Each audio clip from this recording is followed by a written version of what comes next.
Hey guys, Wasfrick here to talk to you about my sun, wind, and dust goggles. Had these for probably about 10 years, but I don't think I made a video about them. So just a little bit of an overview. These are the sun, wind, and dust goggles of the type introduced in 1973 to replace the older style of goggles used in the Vietnam War and beforehand. These goggles were used from their introduction in the early 70s up through the war in Iraq, the first war in Iraq. So quite a long service life, about 30 years or so, until these were replaced by the much better ESS goggles. So this particular example, it's one of two pairs I have. This is from a 1990 contract. This set was manufactured in 1991. And it looks like it was inspected in 1996, and then it sat in a warehouse until I got a hold of it. So outside it comes in an OD, just an OD box. Just got some instructions on the outside there. And let me just hold the box up right here, just so you guys can get a better view. You know, you can pause the video, read that at your leisure. But you open the box,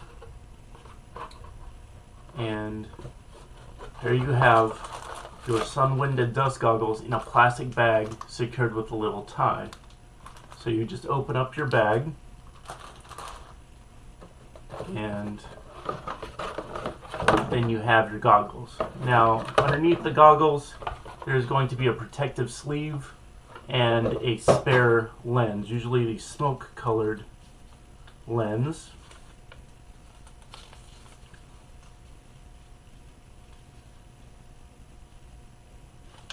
It'll be the neutral gray one with this little booklet right here. This is actually a little special piece that I have as part of a different set of goggles that I'm going to get to in just a minute. Let's see, you open up your box, you got your goggles, and then you'll have a spare lens. And that spare lens will have protective paper on it like this. This is the smoke colored lens. Typically they will come with a clear lens inside there. Now then, the special item that I had mentioned that I have is, they're actually installed in this set, is a ballistic lens. It's a green tinted ballistic lens that offers the same level of fragmentation protection as the later ESS goggles. These are designed to, I think it's like a 15 caliber projectile going at a few hundred feet per second. Because normally with these goggles, it's a plastic lens. It's nothing special. All that it is there for is to keep dust and wind and sun out.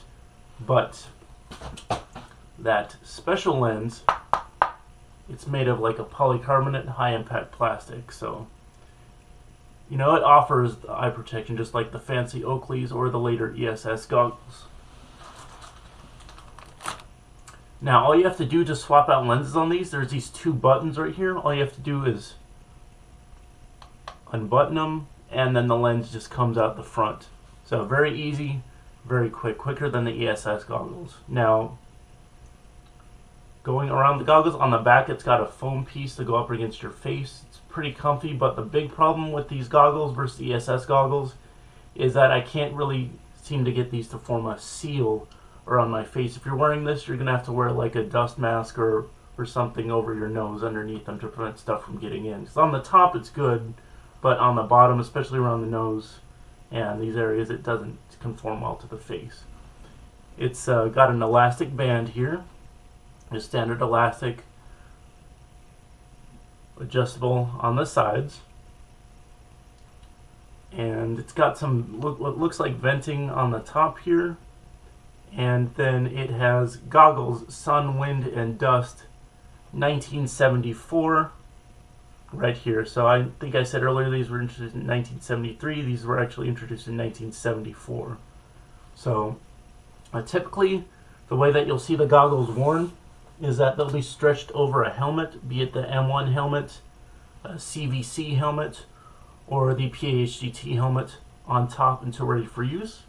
And then all you have to do to use the goggles is pull them out and down, and then they'll fit underneath the brim of the helmet. And one thing with these goggles is, I have to admit, they look goofy. They look silly. I mean, you have an excellent field of vision, you have an uninterrupted field of vision, but these look definitely goofy. So people were happy when the switch was made to the ESS goggles. Now, these aren't uncomfortable, but they're a little bit bulky, and then underneath there's space for stuff to come in. So I don't know if that's just so that it can defog or whatever, but in my opinion, the ESS goggles are better. They're slimmer. You can actually wear a pair of glasses underneath the ESS goggles.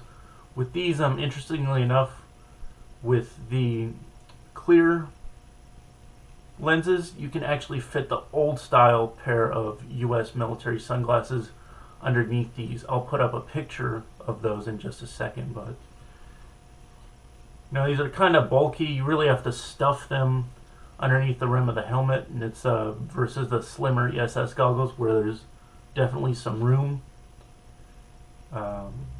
These definitely will do their job as long as you have like a face mask or something. Usually with CVC crewmen, troops in the desert, you will see them with like a balaclava, like the Nomex fire hood, or just something underneath to prevent dust from getting in under here. So, and installed in this one, like I said before, I've got the ballistic lens, which definitely offers improved protection over just the very thin, flimsy plastic lenses that are standard in these things. So these are definitely a good buy. You can get them for pretty cheap, around $10 or so.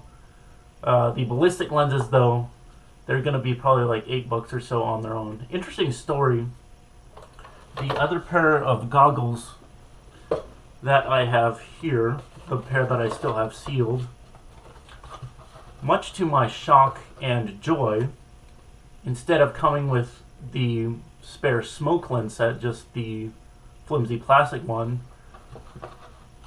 I open up the box, take out the goggles, and then underneath I find there's a ballistic lens in here. So I got my second pair of goggles for like $10, and this lens was included in there. I don't want to really fingerprint it up too much, but there, you can definitely see by the thickness that that's a ballistic lens. So just overjoyed when I found that in the bottom of there. Again, if you order a pair of these, I'd say don't count on getting the ballistic lens, but definitely something cool that you can purchase separately. Again, it definitely makes these more functional at the range or just wherever than the simple plastic lens that keeps dust and wind out.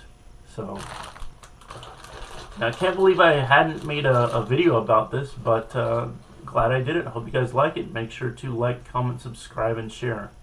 Thanks for watching.